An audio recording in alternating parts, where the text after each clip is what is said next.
This podcast is brought to you by ORC HSE Strategies, an industry leader in developing innovative, sustainable approaches for protecting workers and the environment. ORC HSE is known as an honest broker and a source of responsible business positions on EH&S legal and regulatory issues. Now, what ORC HSE does is they maintain a constructive working relationship with policymakers in industry, labor, government, and key professional associations.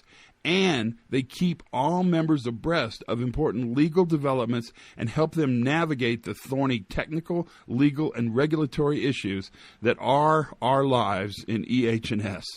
If you're interested in learning more about the unique opportunities available through ORC HSE, please contact our friend Linda Haney at 202-510-0509. Or, if you'd rather, drop her an email at linda.haney@orchse.com.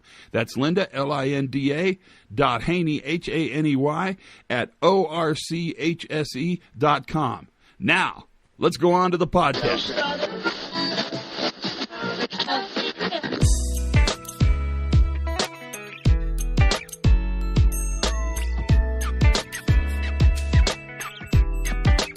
Hi, everybody, and welcome to the Pre-Accident Podcast. I am the substitute worker, the short service contractor they bring in to actually manage the podcast for Todd Conklin. He is so incredibly busy. He doesn't have time, so he hires me, an exact look-alike and sound-alike, to actually do the podcast. No, I'm kidding. Are you guys? I wouldn't do that to you guys. You get the full-blown me. All of me. Warts and all. I don't really have warts. I got a ton of other problems, but warts is not one of them. I have 99 problems, but warts ain't one. So today's podcast is interesting. You're going to like it. Everything's going grand here. You know, fall, I've made no secret about it, is my favorite time of the year. And now we're encroaching on winter. The winter is coming, which for us is kind of interesting. It does make travel fun, because now all the heat goes off the storms in Houston to the snow in Chicago, because it's always something. I mean, it's always going to be something that messes you up. And I'm currently really mad at all the airlines. I'm super mad at Southwest because they're late all the time, and I just don't get it.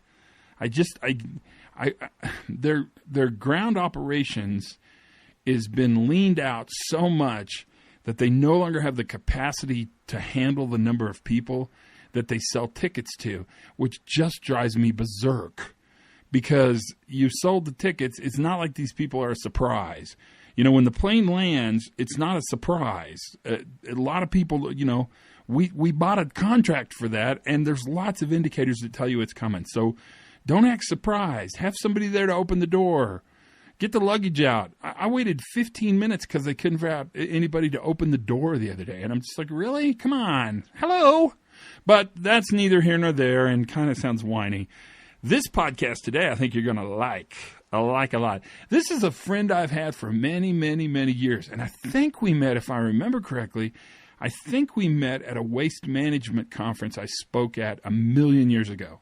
Like back when waste management was managed in stone tablets. Now it's quite a bit more up to date. They actually use paper. They haven't got to computers yet. No, I'm teasing, all joking.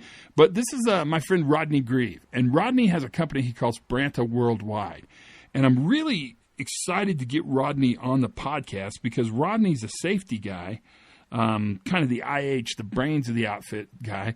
But he comes at it from really a leadership competency approach, which I actually kind of think he's onto something. I'm not sure we benefit tremendously from training workers and telling them to be more safe. I mean, I think it's a nice thing to do, but I'm not sure it has much dramatic impact in actually prevention of events. But I do know we make our money back tenfold when we can get leadership in the room to talk about how leadership responds matters. Because leaders' behavior really helps define a great part of the organization's culture. You know, if a leader is excited and willing to learn, understands that failure is a part of success, and values learning, that leader is going to have a really smart organization. If the leader is really more the victim of an accident, so the leader feels like they have to punish the worker somehow in order to sort of even the score. He cost me money, therefore I'll give him 2 weeks without pay and cost him money. That's a different level and a whole different understanding and approach to how we manage safety. The new view tells us in no uncertain terms that leadership behavior matters. How leaders respond to failure makes a huge difference in how the organization understands and learns from failure. And that's kind of what Rodney picks up on. I think you'll find this podcast interesting. It's already kind of interesting. They're all pretty interesting. I try to not put ones that aren't interesting on, but I think you'll find this very, there's a challenge around words like right and choice, words that we use all the time. And since we were talking about how communication matters and how words matter, I really talked to Rodney a lot about the words that he used in the discussion of the work he does. Sit back and relax. You're going to enjoy it. It's hard not to just adore Rodney. He's a great guy, and he's a really, really good leadership coach.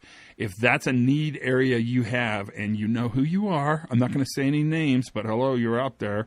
If that's a need area you have, Rodney's the person for you. So without much further ado, ladies and gentlemen, will you please sit back and relax? Here is Rodney Grieve from Brenta Worldwide and the podcast for today. Peace.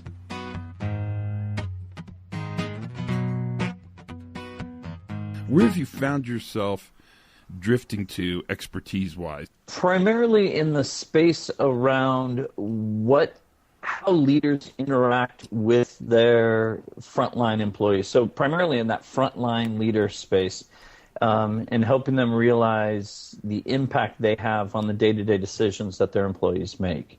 And what's been really cool lately is the work I've been doing internationally. And almost every organization I go into, one of the first things they say is, Rodney, you got to understand, we're different here. Yes, we're not like everyone else. We're special. We're different.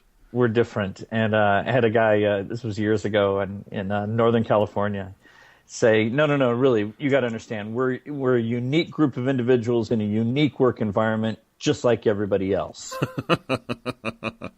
And when you think about it, he's absolutely correct. Every group that I work with, they are a unique group of individuals in their unique work environment. And just like everybody else, when you start to talk about what leaders do, how they impact the people around them, what the culture people want to work in or know they need to work in to provide the optimal results and those results around safety, it's consistent. And what's been really fun is the international work has exposed to me that consistency is not just a U.S. issue.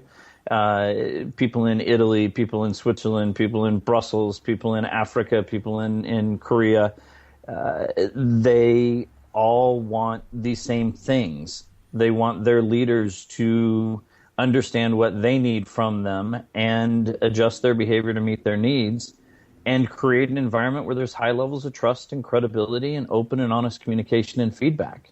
So how important do you think leadership is to performance reliability, to safety, to resilience, to robustness, all those things we talk about? How important is leadership? Well, I can't remember who I heard say it. It was years ago that people make decisions based on the decisions we make every day are based on two things: the information we have at that particular moment in time and the culture in which we exist. And it is those two things, they're making those decisions. And when an employee is working on a task and they make a decision to go left or right based on the information they have at that moment in time and the culture in which they exist, they make that decision instantaneously. And sometimes that decision ends up with them getting injured. And if you think about it, if they thought, you know what, I'm going to make this decision and that's going to cause me to get hurt, they wouldn't make that decision. How much of it do you think is really a decision, though? I've become really fixated on the fact that what we assume is a choice in retrospect is oftentimes simply a reaction, like a cultural artifact, if you will, in context. What do you think about that? No, I completely agree with you. And that's where I'm saying is that influence of the culture, and simply defined as the way we do things around here, that is that when I say that that decision is an instantaneous decision, it is just a response to what the culture is, the way we do. What's emphasized, what's recognized, what's rewarded, what's ignored, what's punished, what's disciplined. And all of those things come back to the frontline leader who creates the culture. One of the questions I love to ask people is, what do you make? And I usually get two responses. The first is not enough, because they think in financial terms. Yes. And then the other is they tell me this product or service that their company provides. And what I'm more interested in is, and what I think each of us makes every day, the most important thing we make is the culture in which us and the people around us live. And that is reflected in those decisions or reactions, as you say, of our employees. They look around they look at the boss to figure out what it is, how we do things around here. When you think about leadership's sort of leadership behavior matters, how leaders act matters in order to sort of create the culture. I agree with everything you're saying. Then what's interesting is allowing the word choice or decision to be used retrospectively really takes the burden off of the leader and puts it on the worker. Had the worker made a better choice, right, then we would be great. It's not my problem, it's their problem. One of the things I listen for, and I'd be curious what you think, in any language, in unis idiomas, is victim talk. When leaders sound like they're victims, right, this isn't my problem, it's their problem, what more can I do? I had a leader one time tell me, at some point, Todd, you have to take the spotlight off me and put it on the people in the field who make bad choices. That really indicates to me that the organization really is troubled. I don't know how else to say it. It's a mess. What do you think about that? So there on that same vein, there's a couple other comments that I hear. So it's those comments around, I can't believe my employee would do something so stupid, or they were just being idiots. So it's the blaming the employee and never holding up the mirror as a leader, saying, what have I done? What have I said or not said? What have I done or not done that's created that environment where that employee makes that reaction? How do you get them to do that and hire you back? I mean, it seems like anyone could do it once, right? Right. Never bring Rodney back. For God's sakes, get rid of him. And that's a tough message to hear. And what the leaders that I work with and the organizations I work with, one of the things that I hear consistently from leaders as you get higher and higher in the organization is nobody's willing to give me that feedback. Everybody's afraid to say to the boss, you know what you're doing is getting in the way of us being able to deliver these results. And here's what you need to do differently. And I've yet to meet a senior leader who fires employees because they give them honest and open feedback on what they're doing and the impact it's having within the organization. But realistically speaking, if I work in the organization, can I be a prophet in my own country? Does my voice sound like it has fidelity if I work there, or does it sound like I don't like you? I mean, that's a really interesting phenomenon there. Well, part of it is and one of the things that I do with companies is help them create that common language, that leadership language, so that they understand why. So they're using the same terms, which allows for those conversations to be more genuine. And it's not putting words in their mouths, because that takes away the authenticity of it. But it's giving them a structure and a language to work around so that it doesn't sound like, oh, I'm just complaining, but I'm giving honest feedback on the impact, or at least in how I'm perceiving the impact that you are having on the people around you. And how important is that ultimately to creating a safe and reliable workplace? I mean, where does that all tie together? So let me give you an example. Please do. I was working with a heavy manufacturing company in central Pennsylvania, and they had several injuries. And I went in and started talking to people about what was going on and why they were having the injuries. And one of the things that kind of came up consistently was, well, it was a rush job. And so I went to the leadership team and said, there's a feeling that, it's the rush jobs that are the problem. And the leadership team says, we don't have rush jobs. There's nothing in our organizational structure and the way we communicate and the way we identify projects or tasks. There's nothing that stamps things rush. There's no red folder that says this is a rush job. There's no such thing as a rush job. So I went back to some employees and said, do you have rush jobs? And they said, yeah, we have rush jobs. And I said, how do you know it's a rush job? And one employee described it better than I've ever heard anybody describe it. He says, you know it's a rush job when 4 people come ask you, how's it coming, instead of just 1. So that's amazing and very true. I mean, that's a clear signal. You're right on target there. So if you go back to the leadership team and say, do you realize that if you're the head of sales or you're the head of engineering or you're the VP and you go out on the plant floor and the only time you go out on the plant floor and talk to your employees is when you want to know when a particular job is going to be done, that employee does not hear, how's it going? What they hear is, when are you going to be done? And as soon as they hear that, then their thought process, their culture, their information starts to become, you know what? It's about getting the productivity. It's not about that success, that balance of productivity, quality, and safety. And so that's interesting because a lot of leaders tell me, I'm on the floor a lot. I go out with the guys a lot.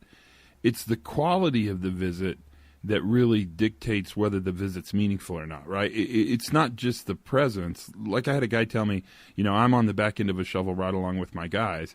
Well, that sounds great, but the message you give while you're on that shovel, what you're saying and what you're doing, is paramount to sort of creating an environment where there's strong reliability. If you see safety as a capacity, you also probably have to see leadership as a capacity. Is that fair?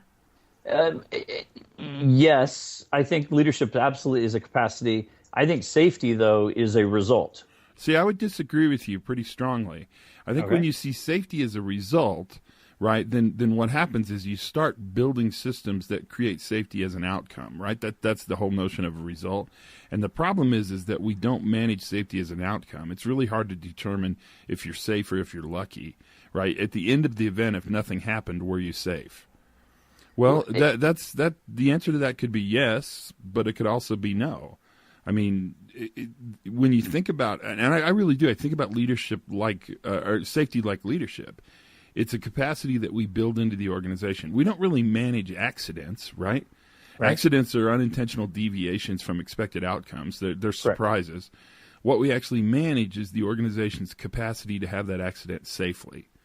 They have the failure, but they manage the consequence.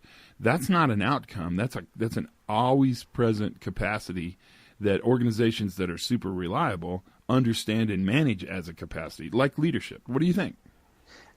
So when I say safety as a result, the way I look at it is there are results that we're asked to produce: the productivity, quality, safety, customer satisfaction, employee morale, employee retention. All of those things require us to do a bunch of other stuff really well and right. And when we do those things well and right, then at the end of the day, we produce those results. If you look at safety as a result as purely as we haven't had any OSHA recordable injuries, then I agree with you. Then that is just a matter of luck. So that's the problem with the measure of what is safety success. And to me, it comes back to what is that measure of success? The measure of success for me is around the culture we're creating. And if we can create the right culture around that open, honest communication, that trust, the credibility, collaboration, continuous improvement, if we can do that and stay focused on that everything we do, we run through that filter of, is it helping us create this culture? Then at the end of the day, we can look back and say, you know what, we produced quality, productivity, safety, not because we just got lucky and everybody showed up with the same, or went home with the same number of fingers and toes that they came to work with, but we did what we did the right way, and that meant we followed our procedures. We made sure we're training. So let me interrupt you a minute there, because I really want to pull the string on what right means, because when you say we did what we did the right way, the question I want to ask you is, who determines what right is? And is there one right way to do every job? right? And that's where you get into this sort of adaptive nature of how safety sort of lives. If risk moves, ebbs and flows in real time, and it does, right? Risk is very fluid, and the assumption then is that a procedure is the right way to do the job. The problem is that the procedure itself can't manage the variability, right? So we know that. So procedures are terrible when anything happens that wasn't thought about. So something beyond sort of the safety basis. I wrote this procedure for kind of the ideal state. Correct. And I give the worker a less than ideal place to do the job. So we don't have perfect people. We don't have perfect work. We definitely don't have perfect clients, and we don't have perfect procedures. That notion of right becomes almost a retrospective value that we put on those workers afterwards. So when you say do things the right way as a product of the culture, what does right mean?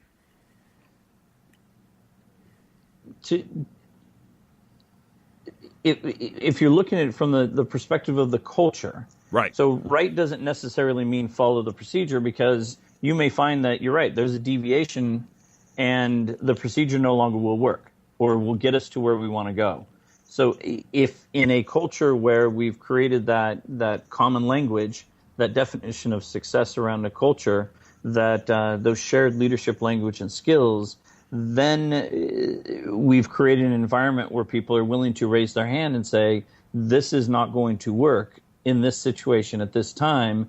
We need something different, or we need something more, or we need different tools or different equipment or different people or different procedure or different, whatever that different might be.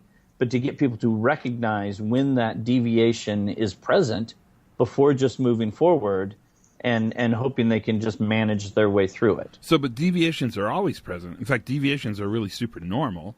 Right. And so if we expect them to stop before a deviation that has potential negative consequence happens, then we're really asking the employee to be kind of psychic, right? So one of the things that I would challenge around the traditional view of safety, not really challenging you, but challenging the overall view of safety, is that we really want people, leaders often. So let me preface what I'm going to say with this. Leaders are almost always fixated in fixing the last problem. Correct. Whereas the people that we hang out with are really interested in sort of solving the next problem before it becomes a problem. Right. Right? So leaders have this kind of retrospective bias, not by choice, not because they're evil people, but because by the time they get the problem already has retrospect, right?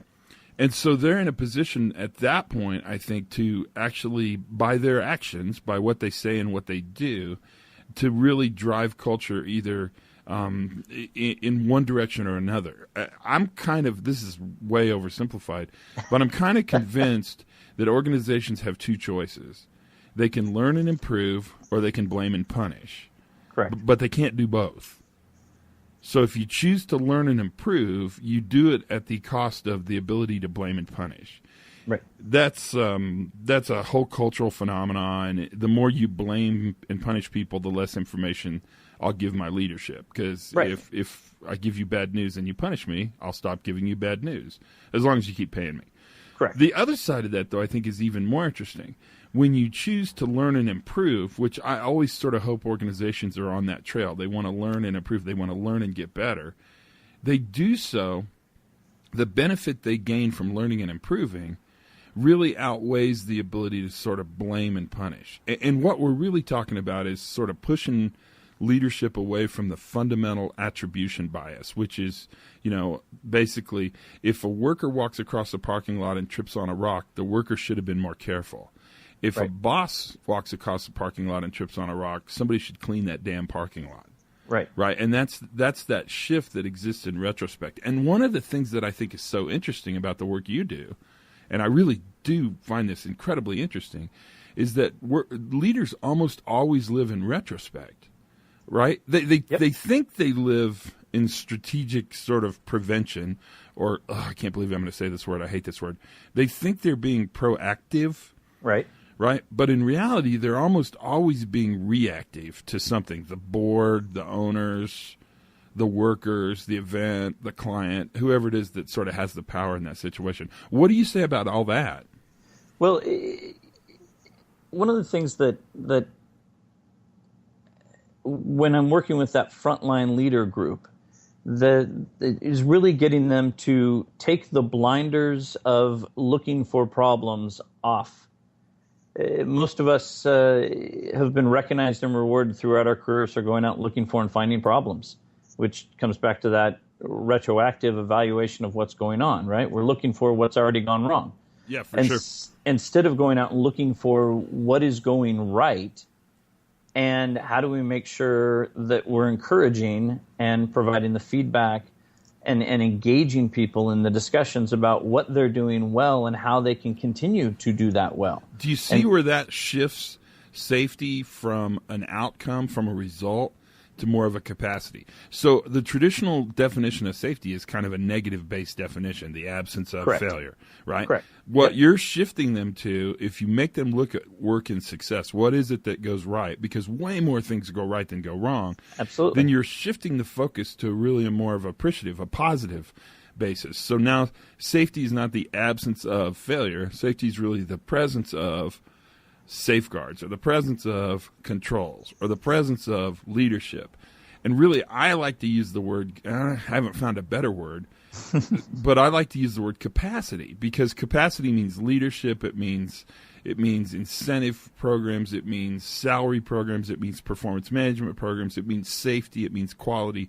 All those things are sort of capacities that create reliability. What do you think about that? So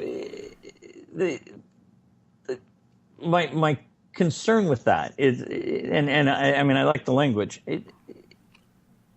Fight like crazy, push back, baby. That's why we're here. I understand. So one of the things that my biggest challenge, and I think we would probably agree on this, that safety is not a value within an organization. People who say their core values, one of them is safety. I have a hard time grasping that, because what I would define as that value of safety, somebody else is going to have a very different definition. And one of the tools that I use an awful lot is situational leadership through the Ken Blanchard organization. And when it talks about competencies and people's ability and competence, it's not talking about that they lack a potential or they can't do it. It just means that they've never done it before at a demonstrable level, a demonstrable level of success. And so when I look at producing that result of safety, in other words, it being successful with doing whatever task you're doing, so at the end of that task you can say, yep, I did it well, and I did it in the manner that kept me and people around me from getting hurt. Not everybody has that, and so when I hear the word capacity, and maybe I'm misunderstanding how you're saying it, but when I hear the word capacity, I think technical knowledge and experience to recognize a particular situation, and I'm not sure that everybody would have that same ability. Well, everyone wouldn't, right? I mean, you'd have different levels of capacity, just as you have different levels of competency, right? Correct. And I think competency is a great word as well. I mean, if you think about a heavy equipment operator, they have competency, and when they mean competency, they mean they're not going to put their worst dozer operator on their highest performing, most technical, most important job, right? They're going to look for people that have lots and lots of experience and that have really they're competent at actually doing this work. That is really managing in a preventive way. That's managing the success of the work, and that's right. A leadership function, right? You put the right people in the right job for the right reasons. If we use the word "right" a lot, right? Correct. Right. Yep. So we're matching risk to capacity, which I find very, very interesting, because the particularly when we look at leadership at the very front line, those frontline leaders, they are far more often put into those roles because of their technical capabilities than their capacity to be a leader. Sure, because what matters, what we measure, is production. Right. We can use. I'm with you. The word value is really kind of it's a little bit fluffy at every level, right? But ultimately, what we care about, the way we keep score, is in dollars, is in or euros or wherever you are, right? Bots, or just depending on what country you're in. That scorekeeping actually is how we sort of see, because the world really wants results, right? Correct. And so results matter. But I love what you're saying about working with leaders. And one of the things that I think is really important to bring up in this conversation is that this kind of resource around leadership and safety, really it's really not safety, it's really leadership and resilience, the ability to effectively perform the function that you perform. There aren't a lot of resources like you out in the world. I mean, this is really cool, because in my mind, and you can tell me I'm wrong, Rodney, I'll take it. In my mind, the group that needs the most work, the most training, the most education, the most mentoring, the most coaching, the most ability to practice these skills are not the workers. The workers are actually quite good at adaptively problem solving in the field. They do it all the time. Yes. The group that needs the help are the people who lead those very, very competent, very adaptive workers in the field. And there's just not much of that out there. I mean, That's what you bring to the table, right? Right. That's exactly. Yeah. Because those people get put into a role. An organization goes to them and say, hey, you're really good at running this piece of equipment. Now get 6 or 7 other people to be just as good as you are. And if they don't have the skills and abilities around understanding that it is not just common sense, it is not just, it came natural and easy maybe for them, but it's not going to come natural and easy for everybody else. There's a reason that people like Larry Bird and Magic Johnson and were not very good basketball coaches. They were tremendous basketball players.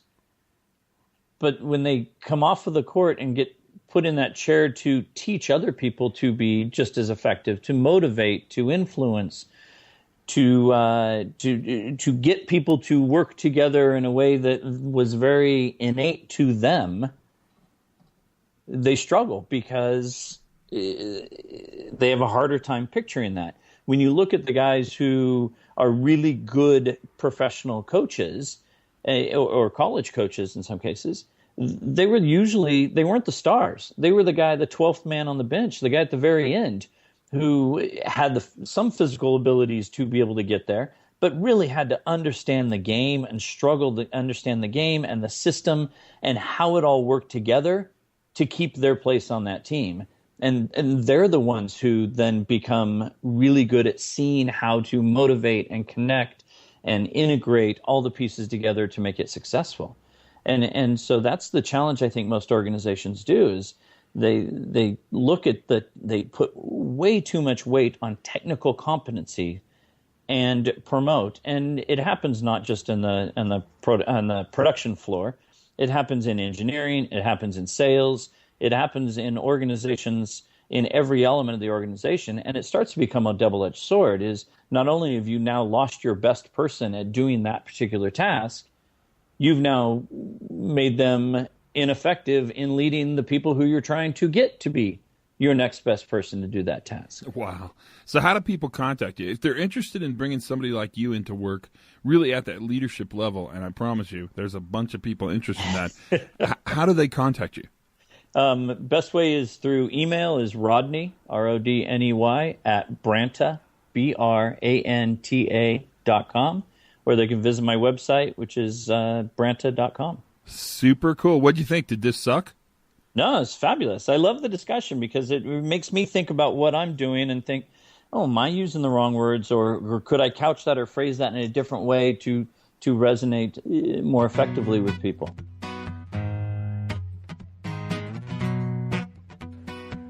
That's Rodney Grieve. What'd you think, huh? Interesting. It was great. It was a good conversation for sure. Lots going on there.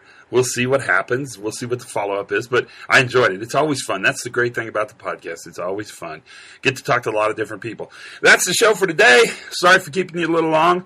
I thought it was. I didn't know what to cut out, so I thought that was worth it. So here we go. Until then, thanks for listening. Review us if you get a chance. That's always valuable. It makes a huge difference. Don't know why, but it does.